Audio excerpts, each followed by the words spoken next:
బాధ్యత రాహిత్యం వల్ల, అసమర్థ పాలన వల్ల ఇవాళ రైతాంగం యావత్ రైతులు ఇబ్బందుల పాలవుతున్నారు, ఇక్కట్ల పాలవుతున్నారు. ఇక రైతులకు కూడా మేము విజ్ఞప్తి చేస్తున్నాం, బాధను దిగమింగుకోండి కానీ ప్రాణాలు వదలకండి. పోయినటువంటి పంటల కోసం దిగులు పడి మనల్ని మనం శిక్షించుకోవద్దు. భరోసాతో బతుకుదాం, భవిష్యత్తులో కొట్లాడి ఇంకేదైనా సాధిద్దాం. కానీ దయచేసి ఎవరు కూడా ప్రాణార్పణకు సిద్ధపడవద్దు అని చెప్పి విజ్ఞప్తి చేస్తున్నాం, ప్రాధాన్యపడుతున్నాం.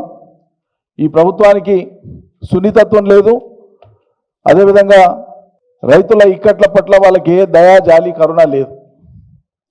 వాళ్ళకి కావాల్సిందల్లా ఏదో రకంగా చెప్పి మప్పించి, మెప్పించి, మోసపుచ్చి గడకు పడితే చాలనేటువంటి ధోరణి వాళ్ళకి ఎప్పుడు ఉంటుంది. గతంలో రుజువైన అనుభవైకమైన మళ్ళీ పొరపాటు జరిగిపోయింది, పొరపాటు జరిగింది అని చెప్పి ప్రజలే తమకు తామే గోడు వెళ్ళబోసుకుంటున్నారు.